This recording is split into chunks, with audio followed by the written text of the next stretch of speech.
back, and I hope you're all refreshed. We've so far got to about 11 o'clock in the morning because we always get behind. So I'm going to rush through melanoma because you do all know that melanoma is a malignant neoplasia arising from melanocytes, and it can be difficult to diagnose clinically, dermoscopically and histologically. But of those three options, it seems that dermoscopy is slightly better than histology, which is a lot better than clinical. And please understand that if you're a pathologist, you're looking at a vertical slice. If we're a dermoscopist, we get to see the whole lesion. So we can see the architecture of the whole lesion. Now, the pathologist is only as good as what the technician gives them. So if they give them if the technician gives them a slice of the wrong bit, they're going to give the wrong answer.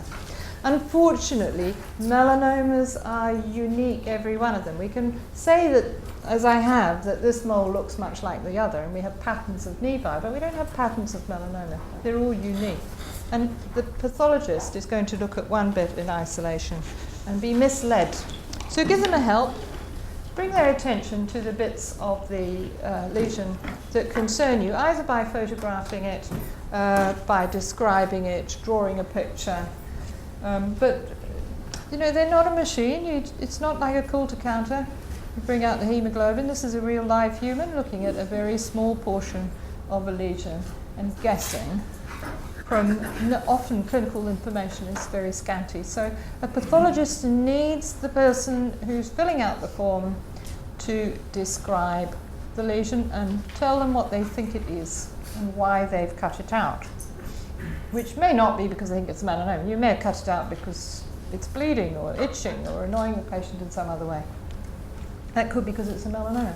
So as I've said, most of them actually come de novo, and they don't come from a previous mole. They've been a melanoma all along. Can we shut the door, do you think? And we diagnose them because of what they look like or how they behave. And the final diagnosis is when the patient has died from metastatic melanoma. We can say, oh, that lesion we thought was benign, it was a melanoma. And the benign ones, we're never quite sure because people don't die of them. Most melanomas are flat, and changes in flat lesions take years and years. So if you don't get it this week, and the patient comes back again, and it's easy to diagnose as a melanoma, don't beat yourself up too much. Yes, you got it wrong, but a lot of people do that.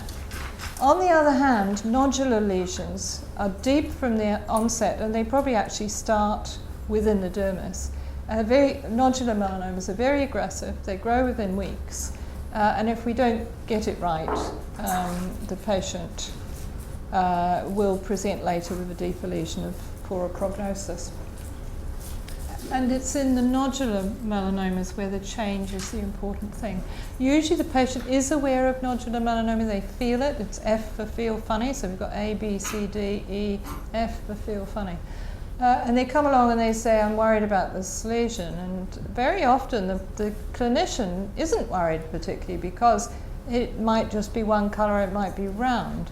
But that history of growth is the important thing.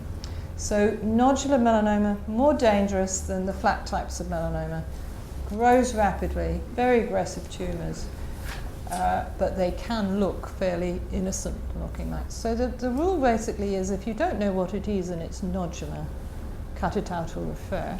Whereas if you don't know what it is and it's flat, you could decide to wait and see. So this is one where wait and see was selected. A flat lesion that looks a bit funny, and so what happens is it looks more funny the next time. So even in 2011 it's an obvious melanoma, but it was missed, and these things happen. And here in 2012 it's a more obvious melanoma and less likely to be missed.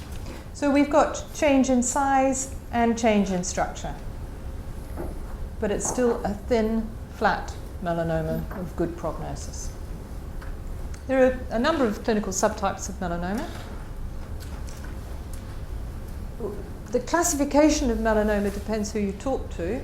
The conventional classification is on clinical subtypes or histological subtypes. But this new classification has been suggested suggesting that we deal with melanoma as epithelial or non-epithelial, because although most melanomas are skin melanomas, actually you can get your melanoma starting in the back of the eye. Nobody would think this is skin.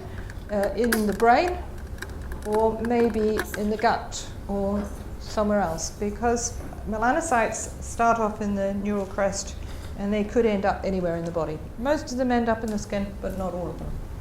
So non-epithelial. These are aggressive, diagnosed late. The aggression depends on the relationship to the sun. So the strongly sun-related melanomas occur in the elderly and they grow slowly. Plenty of time to get it right. If you miss it this week, they'll be back. The ones that are not related to the sun on the skin usually start in the dermis, so they're like the nodular melanoma, or mucous membranes, lips, inside the mouth, anus, vulval, vaginal. They also grow aggressively. And then the classic melanoma that we all know from medical school is sun-related, but the patient isn't necessarily very sun-damaged. So it might be somebody with fair skin who's been sunburnt, and then sometime later they notice a changing mole. And this group tend to be younger and they tend to be covered in moles. The latest classification introduces the oncogenes, but that's too complicated and they don't seem to make any sense. And so far, adding the oncogenes doesn't help us define what's benign and what's malignant. So melanoma is usually easy to diagnose when it's been there for a while. None of you would think they were moles. They look horrible and ugly and typical melanomas. Complying with the clinical ABCD criteria. Now, the classic clinical ABCD is asymmetry of shape, border irregularity, colour variability, diameter over 6 millimeters, and involving. And this was not for the medical practitioners. Now, if you remember, we started off with the high suspicion of cancer for melanoma criteria, and it was asymmetry of colour and structure, not shape, border irregularity, colour variability or many colours, and different rather than diameter over 6 millimeters, the involving. So B, as I've already said, isn't very useful, and the D for different works better for doctors. So the ugly duckling sign is that it's quite easy to detect a melanoma. Could you, that button in the middle is the red thing. See if you can find me a melanoma on either patient. There's two things. Okay, that's the melanoma. It's large, it's irregular, it's an ugly duckling. What about on the other side? More difficult. That looks different. Yeah. So it's not too difficult to detect cancer. That's melanoma. This one's a basal cell carcinoma, but you need to cut it out anyway, so that's fine. But it's not always easy. And we've already talked about how seborrhoeic keratoses can look like melanomas, but so can some benign melanocytic tumours resemble melanoma. So this is an atypical compound nevus, but it's congenital or early childhood onset, and this is a melanoma in situ in an older person.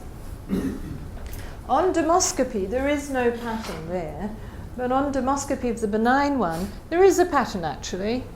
It wasn't so obvious until dermoscopy that the whole lesion, except for this little bit here, so there's just a tiny focus that looks peculiar, whereas the rest of it is all the same structure. And it doesn't matter about, I don't care whether you see lines or clods or structures.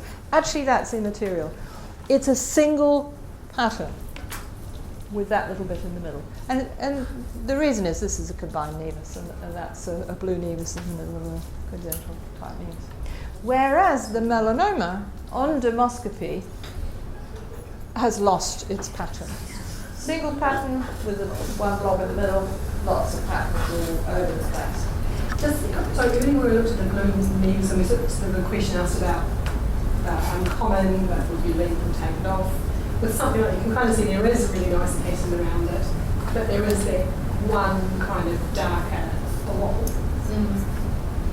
So you're reassured by lots of things, but there's still this doubt central pregnant. Do you? There's good reason for referral. Okay. I mean, it's quite a large lesion. If you're going to cut that out just to cut it out, because you're thinking, oh, it's a bit dodgy, you don't want to be wrong. That's a big excision. Because you don't really want to monitor dark, deep. No, It's not precise because of the melanoma. No. So you're unhappy, refer. And increasingly, that sort of referral is going to be easier and easier because it'll be teledermoscopy services. We have a teledermoscopy service in Waikato that we've had running for 5 years. We've had 3,500 referrals to it. It works.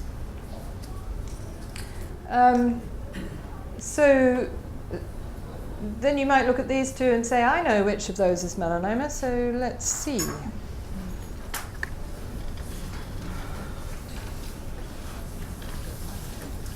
Okay, it's all pretty easy for some. Some people think they're both melanomas. They might be right. Mona?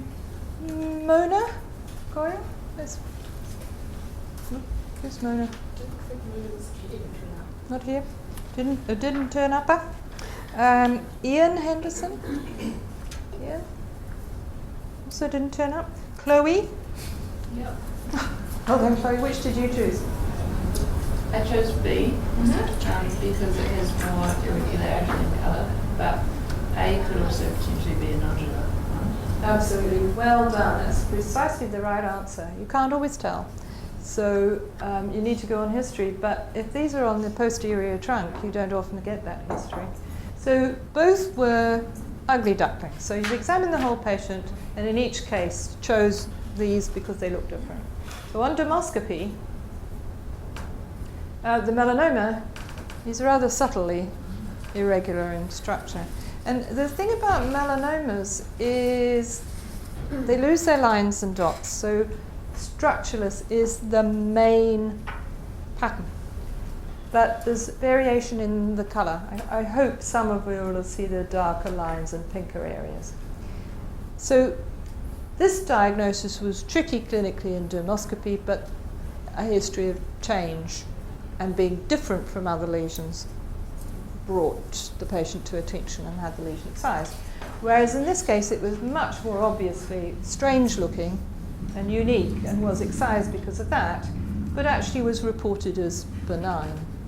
So I think what has happened is we've got a lesion here, and maybe the pathologist only looked at this, but actually if they looked at this superficial component, it may well be that what they reported would depend whether they were looking there or here or here.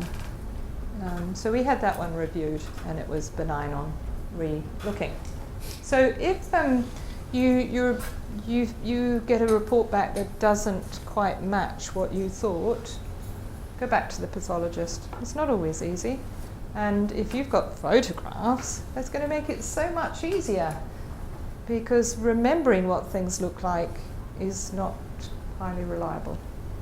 Better to have a photograph. So we have ours all photographed, and we review all of them with the photographs, or not all of them, but most of them. In fact, not so much the ones that are melanoma. I don't always review those. I review the ones that are not melanoma, because I need to decide whether to call the pathologist and get them to have another look. We upgrade about 5 to 10% of benign lesions. We go back to the pathologist and say, have another look. And they say, oops, it's a melanoma, 5 to 10% of the time. So with time, are we going to be able to upload a photo with our pathology? A lot of the pathologists already accept that. But you know, time takes, it takes a while, so only a few pathologists are onto it. A few of them have been to my courses, and others are stubbornly refusing to look at pictures because they're not used to it.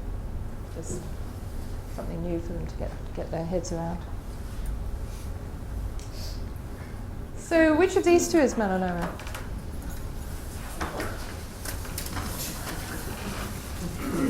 You should all be holding up both. Good. We've got, to most of us, they're ugly ducklings. They're irregular in colour and structure because we've got lots of different colours, and they're strange, large lesions. Both were reported as melanoma in situ, which was good.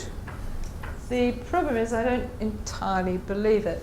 This one has got blue and this one has got blue, which indicates there must be pigment deep in the dermis. Now, black doesn't help us because black is actually pigment quite superficially. So melanoma in situ can often have black bits. But if it's got blue bits, that's sort of another reason for going back to the pathologist. So we did, but unfortunately, by the time this was spotted, it was 6 months later and they didn't have the blocks anymore. So you need to get back to them fairly fast. So, and then if there's sort of stalemate, then you would just get a full excision, the 5 to 10 millimetre margin. Yeah. You don't bother arguing. Oh, well, we've still got this don't know group. And if you understand how the pathology is done, it's very simple to realise how they can make mistakes, because basically they only take 1 to 3 cuts. And if those cuts are in the wrong place, like there, they see melanoma in situ, they're going to be perfectly happy. They're going to say, oh, it's melanoma in situ, no problem. They'll probably do another cut just to make sure. But if it's not through the blue bit, so that is through blue, but maybe it wasn't through that bit there, they're not going to spot the invasive focus. So it's going to be much easier for them if you show them a diagram. So I was explaining that over the years we've had a number of ways of showing pathologists where we think they ought to be looking, like punch biopsies, ink, thread, all sorts of different ways. You know, photographs, marking things on the on a diagram. But the latest thing we have in our department came from the Vienna meeting, which is we're now putting red nail varnish as a little spot. So we cut out the lesion, but before that, if we see something like this with a little blue spot in it, we would put some red nail varnish over the little blue spot, and that would bring the technician's attention to the pathologist needs to look at that bit.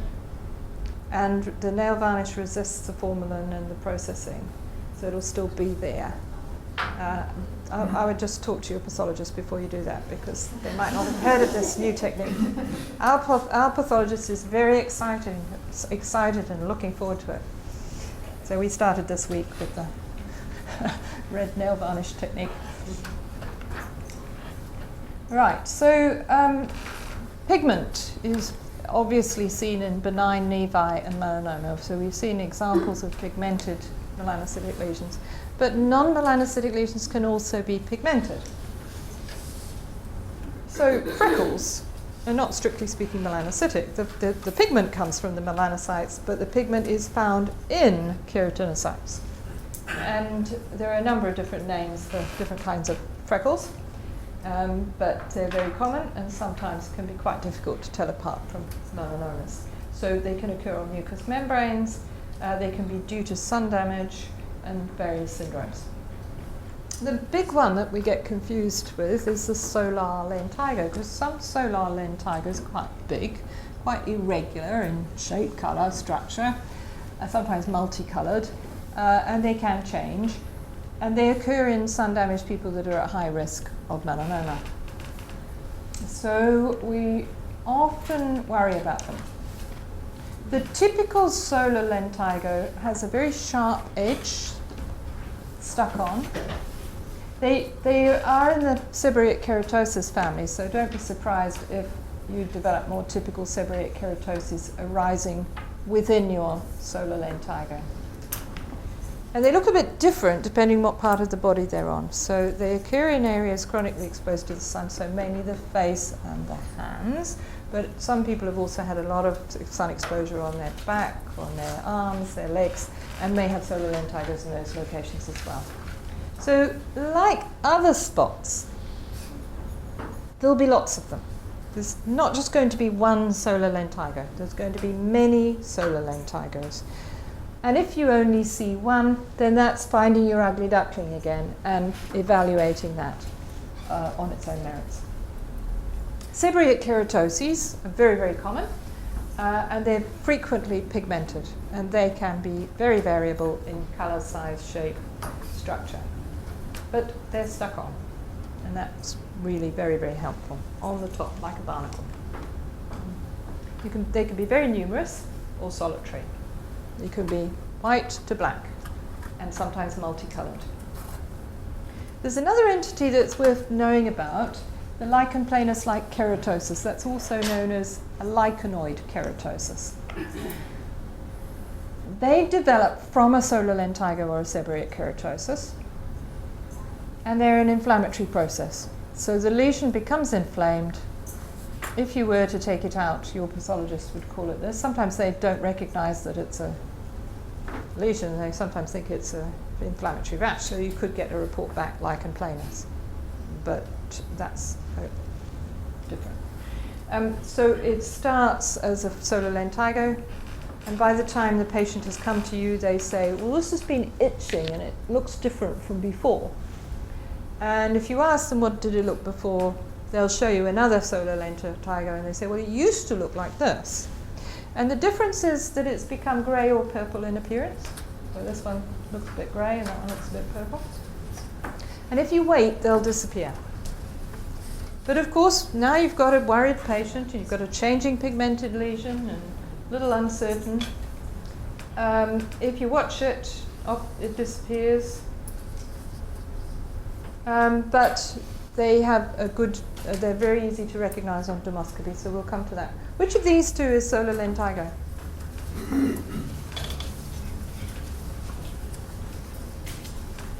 Yep, it's the white one. And it's the white one because it has a moth-eaten edge, very sharp edge, moth-eaten, whereas the mole, this is the nevus, has a much less sharp edge. It's more merging with the surrounding skin. And a little bit of a greyish tinge because it's basically made of keratin or scale. There's a bit of pigment in it, making it a light brown colour. Whereas this is predominantly melanocytes producing melanin, and that's a warm brown colour. On dermoscopy, solar lentigos have various different patterns, but one of the common patterns is completely structureless.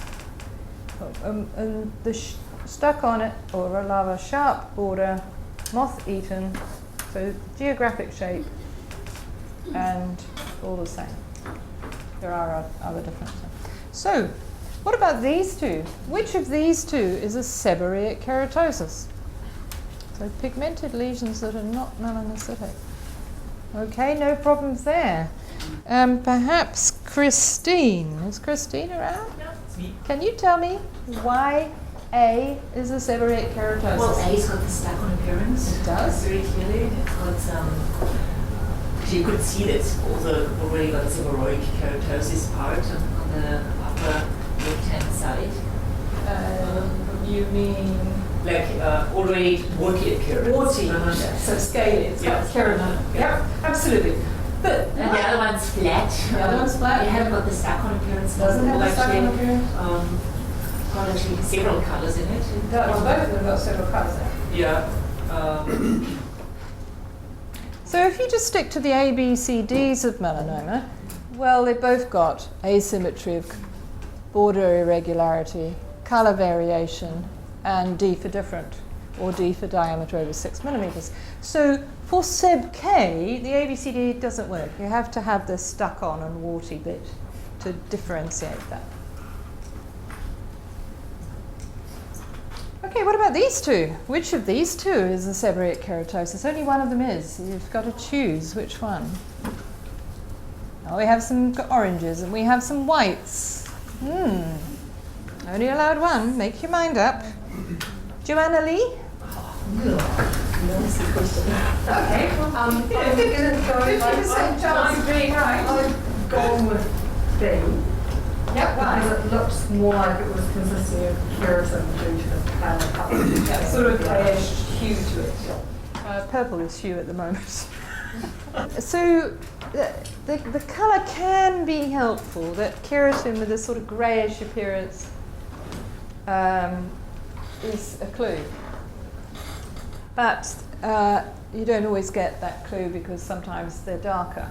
And maybe we'll see some darker ones there. There is another clue that we can see on dermoscopy. These are dermoscopic pictures, actually. Something to do with the patterns. I was going to say it's cobblestone. Yes, this is the cobblestoney one, and this isn't quite cobblestoney.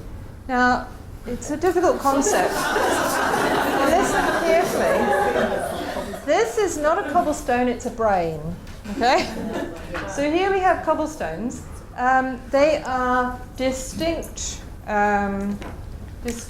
separated things. Not all that easy to see, but I expect if you look carefully, we'll be able to see one or two that are maybe up here. It's rather a dark one, difficult to see. But the cerebriform one, instead you actually have ridges, and if you follow them along, they're curved ridges. So we could start anyway. Let's start here. And we follow along, and it goes along here, or it goes along here, and along here, and along here, and it's all joined up.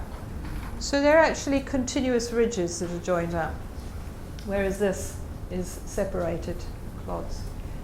These are ridges and furrows, like you would, or gyri and sulci, such as you see in the brain. So this is sometimes called cerebriform pattern.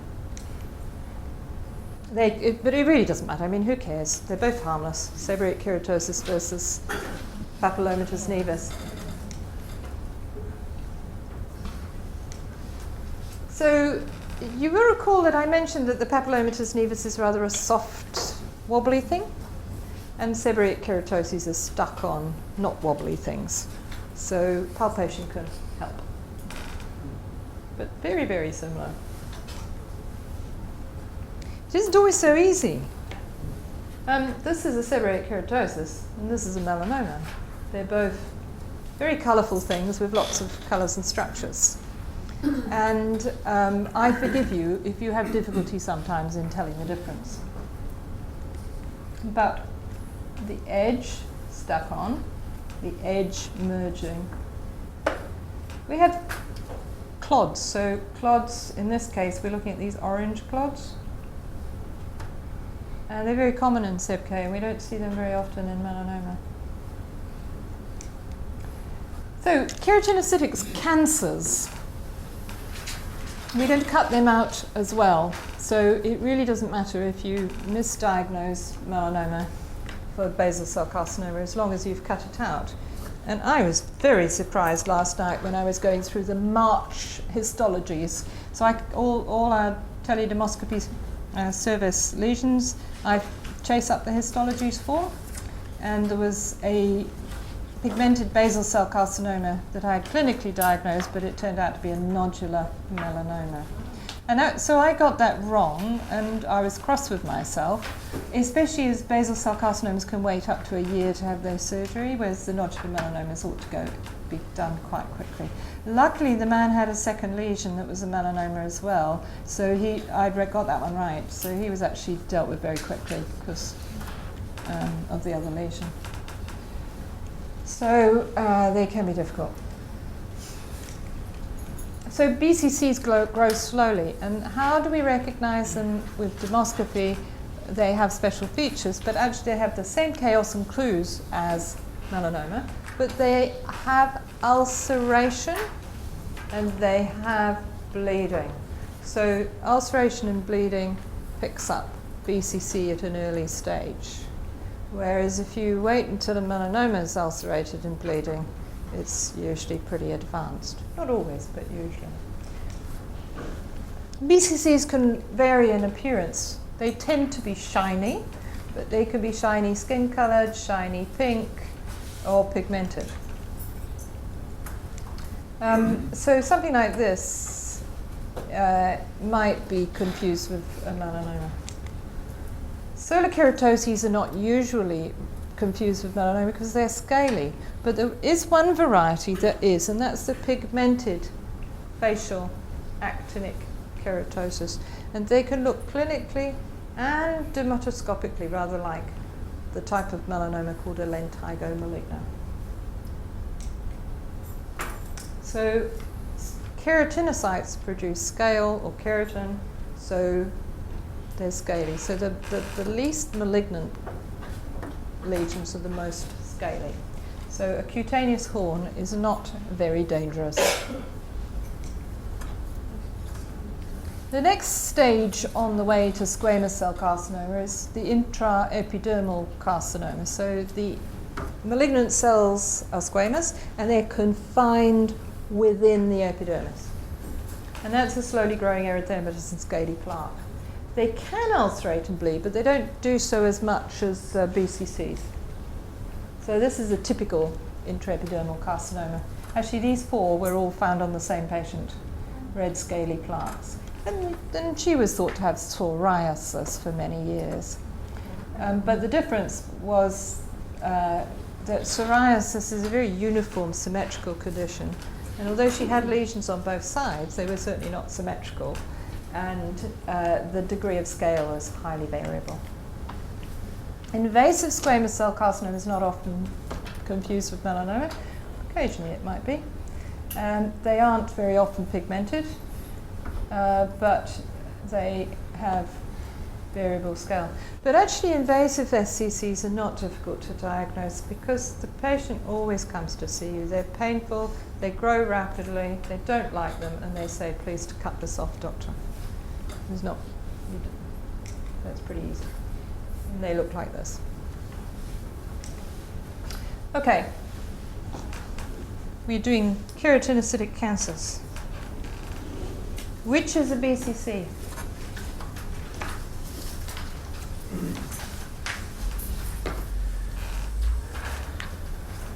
Okay, we have some whites, we have some oranges, we have some whites and oranges. Charlotte? Where's Charlotte? What do you think? Guess B. And why did you guess B? It was a pure guess.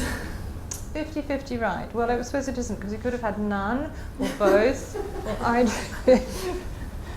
It's wrong. Okay. So, but lots of people agreed with you. So, Charlotte, why do you think lots of people thought this was a BCC? It's a little bit shiny, and I guess I thought it was a BCC too before I cut it out. and the A is more irregular and dark. Yes, but that actually this one's a BCC and this one's a melanoma. So we don't always get it right. So this is actually, I don't know that it is shiny. I think it's dull, but yeah. And it's much redder than most BCCs are sort of pinky blue. This is a brighter red than I would expect from a melanoma. And there's a little bit of pigment up there, and we'll look at that in a bit more closely with dermoscopy, because you couldn't really tell without dermoscopy that there's sort of melanoma. And this is a highly pigmented basal cell carcinoma. And so we got both of these wrong. That was my registrar got that one wrong, and I got that one wrong. And this we thought was going to be a BCC and was a melanoma. And with this we thought was going to be a melanoma, and it was a BCC. So with dermoscopy and a few more skills, actually if we looked at a dermatoscope, this pigmentation here is very melanoma-like. And that redness is not at all BCC-like. So, but that was about 15 years ago before I understood the difference. And the pigmented BCC, the pigment in basal cell carcinoma tends to float to the edge. That's very, very characteristic, that the pigment is around the edge. Melanoma, can you get melanomas where you essentially lose pigment? Yes. And you get peripheral. Here we are. It's only got a tiny bit of pigment, the rest of it is unpigmented. Yeah, so amelanotic. But most of them you will find a tiny, tiny focus, not all of them, but most of them, a tiny focus of pigment. And BCCs that are pigmented are the usual rule in dark skin. So if you have an Indian or any pigmented skin type and they have basal cell carcinoma, it will be pigmented basal cell carcinoma, 9 out of 10. So tending to float towards the edge. And this rather stellate pattern, which is called leaf-like. I won't bore you with that because it doesn't look like a leaf to most people. One of the things we look for in a BCC is the blood vessels, and they tend to be red lines. And they particularly tend to be branched red lines. So when I was talking about a pink nevus, I said that you could have a dotted pink nevus or these curved lines, and those branched ones are seen in BCC. But melanoma does its own thing with blood vessels. Okay, which of these two is BCC?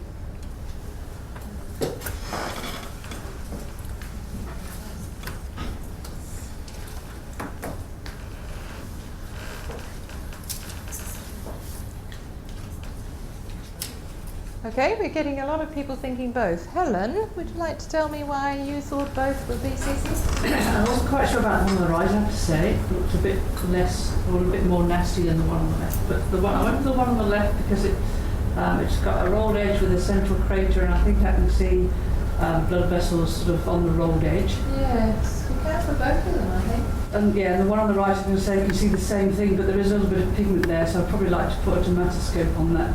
And the edges are a little bit less. On it, definitely. The edges are less distinct on the one on the right. Yes, and this is a very clear-cut rounded thing, and this is less clear-cut. And actually that turns out not to be pigment, it's blood. So maybe we got it round the wrong way. And I think this is a common thing, that a normal little mole, if you don't have a history, and you usually confuse people by asking them, is that you could think that this one was a BCC. And lots of dermal nevi have been cut out entirely innocently by medical practitioners believing that they were looking at a BCC. And you ask, it depends how you ask the patient. You know, you say, "Oh, is that new?" And they think,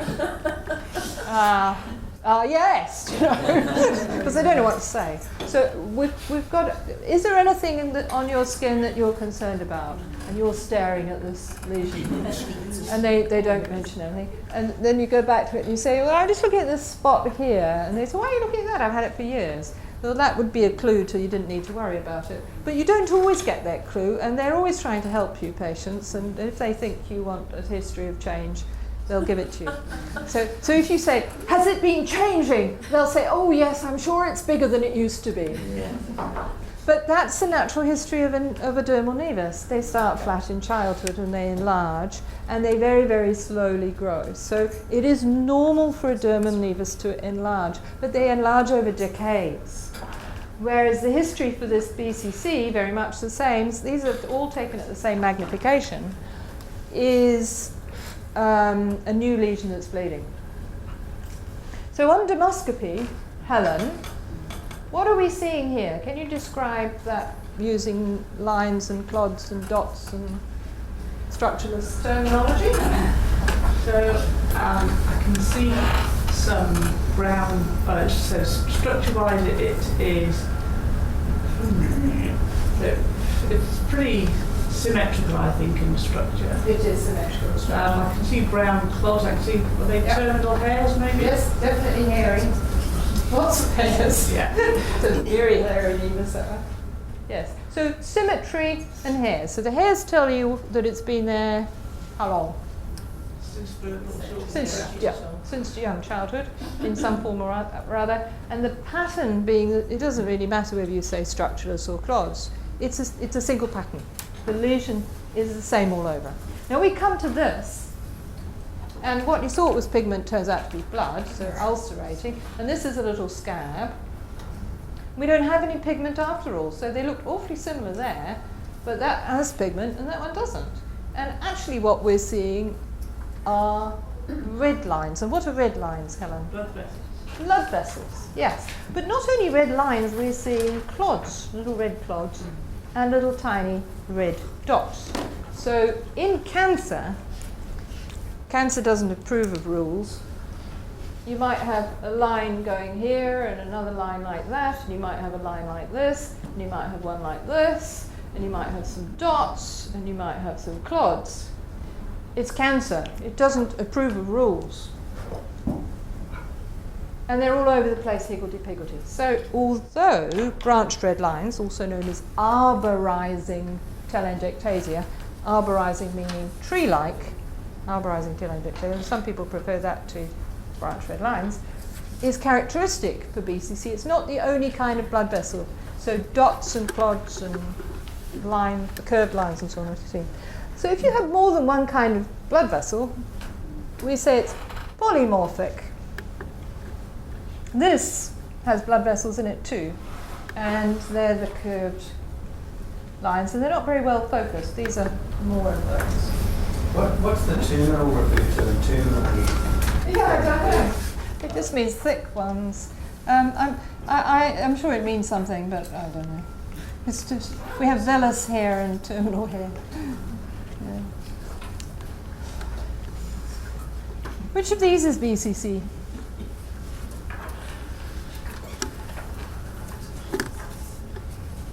One of them is and the other isn't. See if you can get it right. Half of you are right and the other half are wrong so far. So you're in good company. Who's Christine? It's me. Christine. Well, I'm thinking that A is BCC because it's kind of this kind of purplish color. Seem to think there's a bit of a black vessel on top. Can't see a scale or anything like that. That's true. That's what made me kind of think that that's BCC. And the other ones, You'd have passed it by, maybe. Let's do the dermoscopy. So now this is actually blood vessel, so an angioma. Tell me about the structure of the angioma. well, I thought that was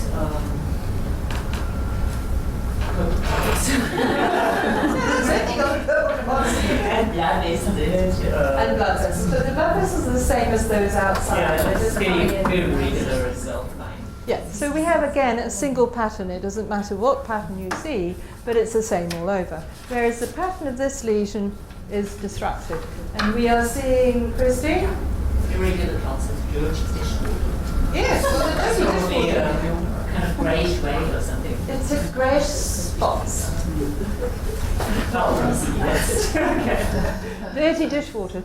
Try it when you've finished this evening and you're draining the sink. Have a look at what's left behind.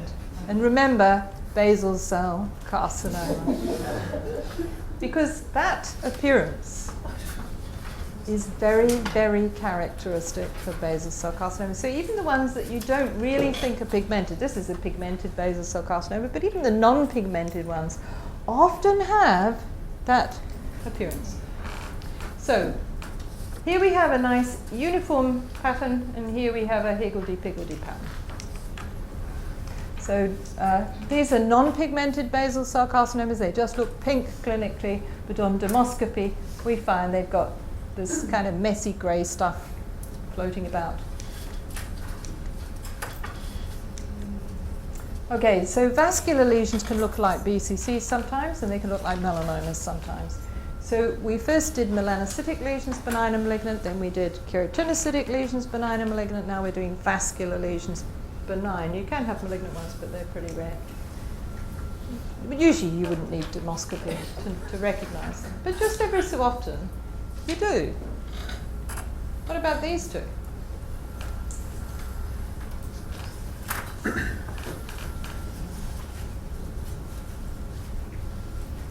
Again, we've got some whites and some oranges. Fabulous. Jeff. Yeah. Yes, Jeff, what do you think? They both look like them to me, to be honest. But looking face top of the well, probably wasn't. You're right. Looking at it now, I'm going to tune my card over to A and say well on the left is probably more dense than the one. Yep. What about the one on the right then? Well, that's going to be the BCC. Yeah. Gosh, and they look so similar with the macro picture, but as soon as you get dermoscopy, how Well, you can see that vessel quite clearly on that one. Yes, yes you can. Yeah. And in a BCC, those branched red lines, or arborizing telangiectasia, is very well focused. Easy to see. It's not difficult. Easy to see. So what's the structure of this? Well, it's very regular. Single pattern. And it's written, red cloth. Yeah, so it's a single pattern of red cloths. Whereas this, the striking thing. Brown Yeah. areas, the branch. Yes, so the striking thing is the branching vessels, but there is some irregular distribution of this light brown colour. Very typical for BCC. And a slight prominence around the edge, which is Did they feel different to palpate? no? Both I mean, obviously, if it squashes, that's a clue it's vascular, but vascular lesions don't always squash. What about these two?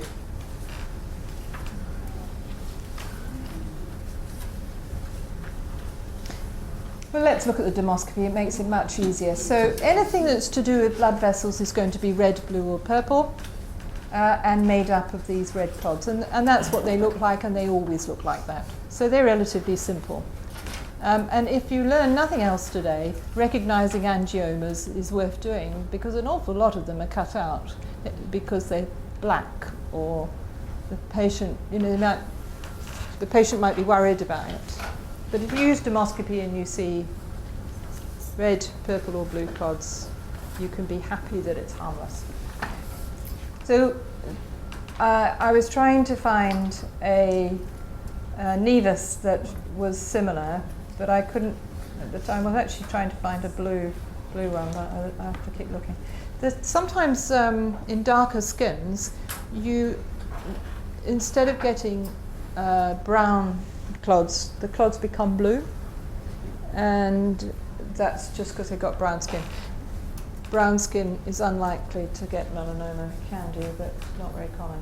So that's the normal appearance of a papillomatous nevus in a brown skinned person. Dermatofibroma is recognized usually easily by palpation. They are very firm, and the firmness is deep down rather than on the skin surface. If you pinch them, they dent. Whereas if you pinch a mole, it pouches. Which of these two is dermatofibroma?